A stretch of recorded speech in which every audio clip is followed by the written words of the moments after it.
আমরা সাধারণত ইসলামকে জানার জন্য অনেক সময় চিন্তা করি যে ইসলামিক কোনো ব্যক্তিদেরকে আমরা অনুসরণ করবার চেষ্টা করি, অথবা মুসলিম কমিউনিটির তাদের পরিবেষ্টিত চিন্তাধারাকে অনেক সময় ইসলামের মূল স্পিরিট মনে করি।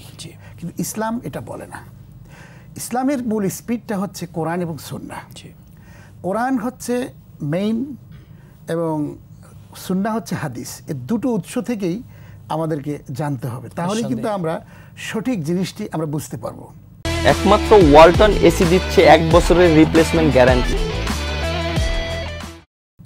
যেমন ধরুন আল্লাহ রসুল সাল্লাল্লাহু আলাইহি ওয়াসাল্লামকে বলা হয়েছে কোরআনে কারিমের মাধ্যমে, এবং কোরআনে বলা হয়েছে যে মা আতাকুমুর রাসূলু ফাখুযুহু ওয়া মা নাহাকুম আনহু ফান্তাহু। রসুল তোমাদেরকে যা দিয়েছে তা গ্রহণ করো, যা থেকে তিনি নিষেধ করেন তা থেকে দূরে থাকো। তার মানে হচ্ছে যে রসুল ইসলামের মডেলটাই আমাদেরকে জানতে হবে। তাহলে রসুল ইসলাম কীভাবে নারীর অধিকার প্রতিষ্ঠিত করেছেন সেই জিনিসটি বুঝতে হবে। আমরা যদি দেখি ইসলামের সভ্যতার যুগে, তার আগে যদি যে সভ্যতাগুলো ছিল সেই দিকে যদি নারীর যে অবস্থানগুলো দেখলে কিন্তু খুব বিভৎস, খুব কঠিন মনে হবে। নারীর কোনো অধিকার ছিল না।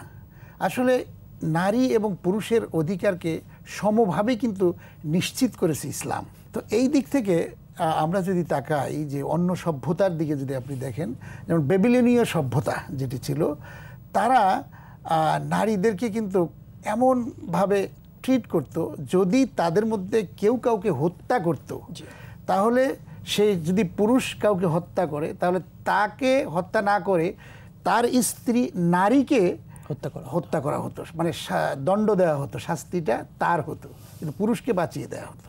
এ হচ্ছে বেবিলনীয় সভ্যতা।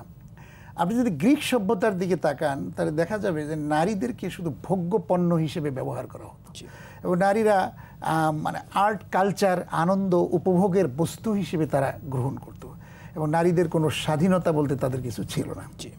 আমরা যদি রোমান সভ্যতা, তারা কিন্তু খুব বড় সভ্যতার ধ্বজাধারী হিসেবে বিবেচিত ছিল, কিন্তু সেখানেও দেখবেন নারী স্বাধীনতা বা নারীদের অবস্থাটা এমন করুণ ছিল যে নারীদেরকে আপনার মানে একটা অশ্লীলতার যত কাজ আছে সেই কাজগুলো নারীদেরকে নিয়ে করা হতো।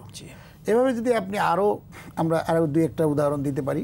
আমরা যদি মিশরীয় সভ্যতার দিকে যদি আমরা তাকাই, ইতিহাস খুঁজলে জানা যায় যে নারীদেরকে শয়তানের আসল রূপ বলা হতো, যে এরা হচ্ছে শয়তানের কাল থেকে এসেছে। আরব সভ্যতা, সর্বশেষ আরব সভ্যতা, যেটি আইএমএ জাহিলিয়াতের মতো অবস্থা সৃষ্টি হয়েছিল, নারীদেরকে হত্যা করা হতো, অর্থাৎ নবী আসার পূর্বের যে কালচার ছিল। এবং তাদের নারীরা এত ভোগ্যবস্তু ছিল যে তারা বিয়েটা 20টা-25টা বিয়ে করত। নবী করিম সাল্লাল্লাহু আলাইহি ওয়াসাল্লাম এই বিয়েকে কিন্তু 4-এর মধ্যে নিয়ে আসছেন। তাদের সামাজিক কালচারটা এত খারাপ ছিল।